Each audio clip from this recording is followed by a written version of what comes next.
نحمده ونصلي ونسلم على رسوله النبي الكريم الحنين الرؤوف الرحيم. أما بعد، أعوذ بالله من الشيطان الرجيم. بسم الله الرحمن الرحيم. إنا أعطيناك الكوثر فصل لربك وانحر إن شانئك هو الأبتر. صدق الله مولانا العظيم. مولاي صل وسلم دائما أبدا أبدا أبدا على حبيبك خير خلق كلهم. اللهم صل على سيدنا محمد وعلى آله وأصحابه وبناته وعشاقه أجمعين. سو بار شکر اس پیدا کرنے والی ذات کا جس کی عنایت کردہ توفیق اور فضل و کرم سے ماہ محرم الحرام کے آخری لمحات میں اس مختصر اور فانی زندگی میں ایک بار پھر ہماری ملاقات نام امام حسین علیہ السلام پر ہو رہی ہے. اللہ رب العزت آج اس خوبصورت اور محبتوں بھری مجلس جس کے انعقاد میں محترم جناب عاشق علی صاحب، محترم جناب عنایت صاحب، محترم جناب سہیل صاحب، محترم اکرام اللہ صاحب اور دیگر تمام ان کے معاونین کی کاوش اور محبت شامل ہے. اللہ رب العزت اس کو آج بارگاہ مصطفی بالخصوص اہل بیت کے قدموں میں قبولیت کا مقام عطا فرمائے، اور ہمیشہ کی طرح منہاج القرآن کے جملہ احباب نوجوانان بالخصوص جن کی ہمیشہ سے کوشش رہی ہے کہ عشق مصطفیٰ صلی اللہ علیہ وآلہ وسلم کا پیغام، صحابہ کا ادب اور کربلا کا درد ہر فرد تک پہنچتا رہے، انہی جذبوں کے تحت ایک دفعہ پھر منہاج القرآن کے احباب نے آپ کی دعوت اور آپ کی محبت مجھ تک پہنچائی.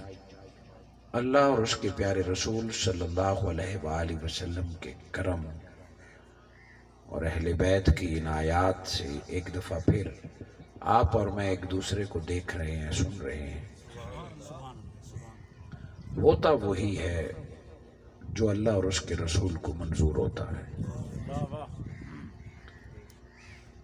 میں نے آپ کے سامنے آج اس مختصر سی وقت میں عزیزم نسیم کندی صاحب فرما رہے تھے کہ موسم کو نہ دیکھیں، موسم کا مقابلہ تو ہم کر لیں گے مگر سورج کو ہم روک نہیں سکتے. اس نے غروب ہونا ہے اور ہم نے نماز عصر فرض ہے. یہ تقریریں، نعت، واز یہ بعد کی بات ہے، پہلے نماز عصر ہے. سو میں اتنا نہیں بول پاؤں گا کہ نماز عصر قضا ہو جائے. جہاں تک سورج کی روشنی گنجائش دے گی میں اتنے تک بولتا رہوں گا جتنے تک اللہ کی توفیق ہوگی. تو میں نے آپ کے سامنے قرآن مجید فرقان حمید کی آیات کے اعتبار سے سب سے چھوٹی سورت تلاوت کی. قرآن مجید کے 114 سورتوں میں سب سے چھوٹی سورہ سورہ کوثر ہے. صرف 3 آیتیں. آیات کے اعتبار سے یہ سب سے چھوٹی سورہ ہے مگر پیغام کے اعتبار سے اس سے بڑا پیغام قرآن میں نہیں ہے. اس آیہ مبارکہ کی 3 آیتیں جدا جدا ایک پیغام ہے، جدا جدا ایک خطاب ہے. پہلی آیہ مبارکہ میں رب کے عطا کی بات ہے، دوسری آیہ مبارکہ میں اللہ کے حکم کے مطابق عمل کی بات ہے، اور تیسری آیت میں رب کے جزا کی بات ہے. عطا، عمل اور جزا. وہ جو اللہ کی عطا ہے وہ عملوں کی محتاج نہیں، وہ جس پہ راضی ہو اسی کو عطا فرما دیتا. وہ جو جزا ہے وہ عمل کے بدلے ہوتی ہے کہ کلمہ پڑھو گے تو اسلام نصیب ہوگا، نماز پڑھو گے تو جنت ملے گی، زکوٰۃ دو گے تو ثواب ملے گا۔ عمل کا صلہ اجر جزا اور ثواب کی صورت میں ہوتا ہے، اور عطا وہ اس کی مرضی ہے فقیر کو بادشاہ بنا دے، وہ اس کی مرضی ہے کہ خاک کو گوہر کر دے، وہ اس کی مرضی ہے کہ خاک کو اعلیٰ مقام عطا فرما دے۔ عطا کی کوئی حد نہیں ہے۔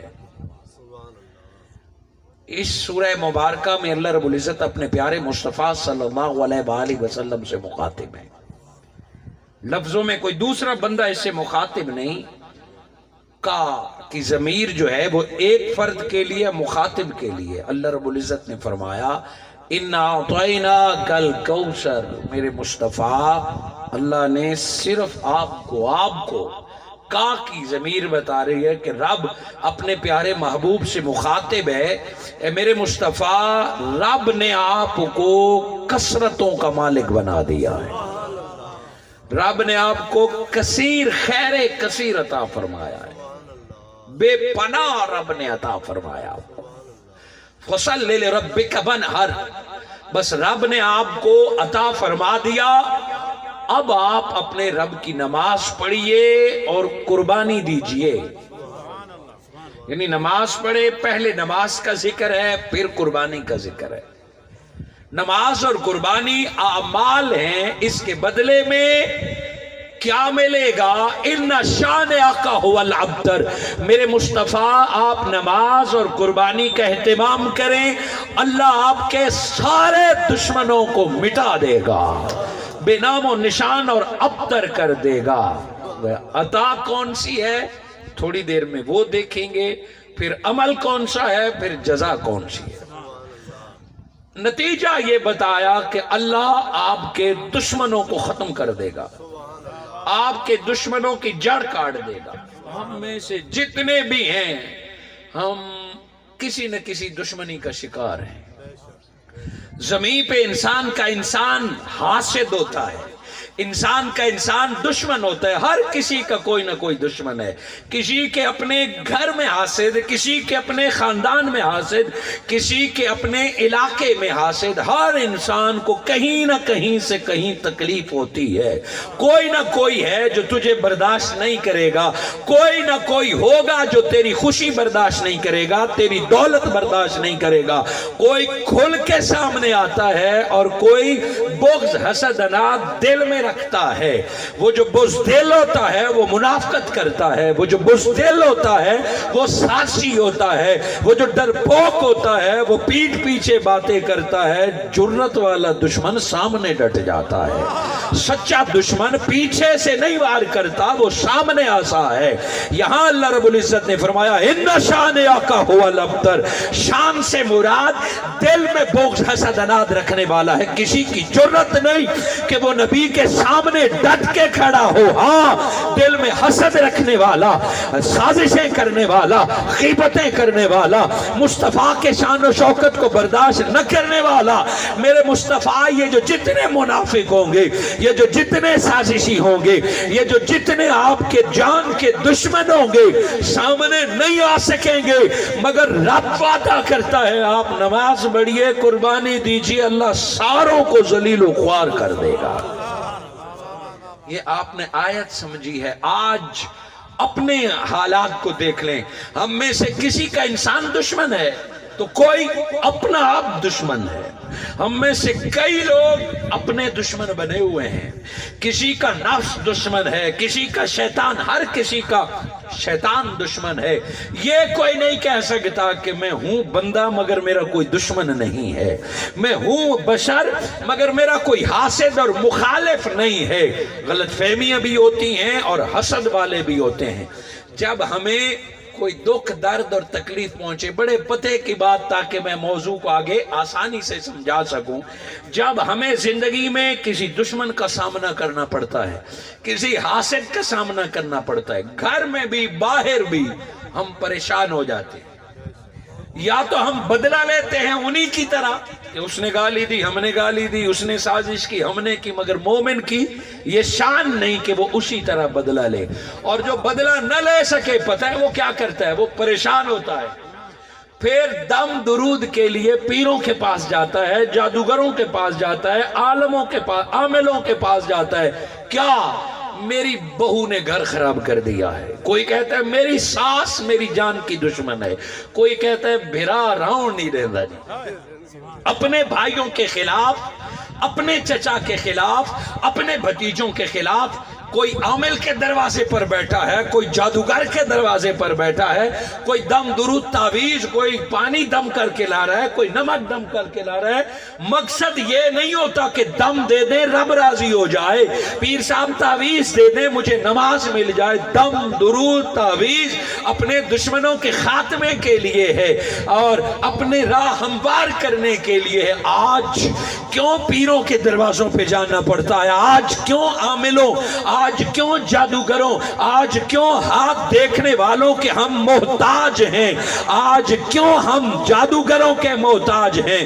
قرآن نے نبی کے ذریعے پیغام بتا دیا کہ اگر حاسدوں سے پریشان ہو، دشمنوں سے پریشان ہو، گھر میں نہ اتحادی اور اتفاقی سے پریشان ہو، کہیں جانے کی ضرورت نہیں.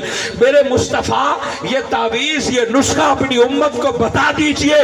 فَصَلِّ لِرَبِّكَ وَانْحَرْ، پکے نمازی بن جائیے، اپنی طاقت کے مطابق قربانی دیجئے.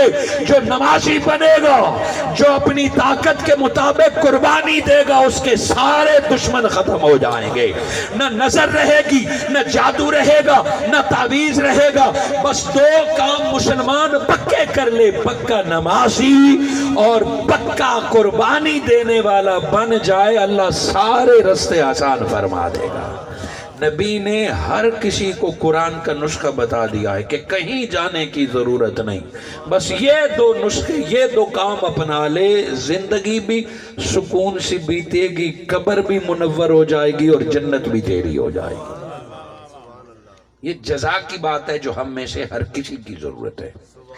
پہلی آیت مبارکہ میں اللہ رب العزت نے اپنے پیارے رسول صلی اللہ علیہ وآلہ وسلم کو فرمایا کہ ہم نے آپ کو خیر کثیر، حضور شیخ الاسلام عرفان القرآن میں ترجمہ فرماتے ہیں، ہم نے آپ کو خیر کثیر. کثرت کسے کہتے ہیں؟ ایک ہوتا ہے تھوڑا، اسے کہتے ہیں قلیل. ایک ہوتا ہے برابر برابر، اسے کہتے ہیں نصف. اور ایک نصف سے بھی آگے بڑھ جائے تو اس کو کہتے ہیں اکثر. اور اکثر سے بھی بات آگے چلے جائے تو اس کو کہتے ہیں کوثر. کثیر سے بھی زیادہ ہو، 10 ہیں، 5 اور 5 یہ نصف ہیں، 3 اور 7 یہ اکثر ہیں، یہ قلت ہیں، اور 8 ہو گئے یہ کثیر ہیں. جب 9 ایک طرف ہو جائے اور تھوڑا سا پیچھے رہ جائے تو اس کو کوثر کہتے ہیں. جب سب کو جمع ہو جائے ایک طرف، اسے کوثر کہتے ہیں. وقت کم ہے وگرنہ میں کوثر کے 18 معنی آپ کے سامنے رکھتا جو مفسرین کرام نے بیان فرمائے. اِنَّا أَعْطَيْنَاكَ الْكَوْثَرَ. میرے مصطفیٰ، اللہ نے آپ کو کثیر مالک بنایا ہے، کثرتوں کا مالک بنایا ہے. امت کی کثرت مصطفیٰ کی، علم کی کثرت مصطفیٰ کی، اجر و ثواب کی کثرت مصطفیٰ کی، اور جتنی بھی کثرتیں ہیں جنت میں بخشش و مغفرت کثرت مصطفیٰ کی. ساری کثرتیں رب نے معجزات سمیت مصطفیٰ کو عطا فرما دی ہیں کہ رب نے جو کچھ بنایا کثرتیں مصطفیٰ کی جھولی میں ڈال دی ہیں، اکثر مصطفیٰ کو عطا فرما دیے ہیں. اس کے معنی ہے کوثر دوزخ جنت میں ایک نہر کا نام ہے. کوثر جنت میں ایک حوض کا نام ہے جہاں اہل بیت ہاتھ میں پیالے لے کے امت مصطفیٰ کو پانی پلا رہے ہوں گے. خود اہل بیت اور خود میرے آقا حوض کوثر پہ کھڑے ہو کے اپنی امت کو قیامت والے دن پانی پلا رہے ہوں گے. حسنین کریمین پانی پلا رہے ہوں گے. وہ حوض کوثر جنت میں ایک نہر کا نام نہر کوثر ہے، اور کثرتیں ہیں.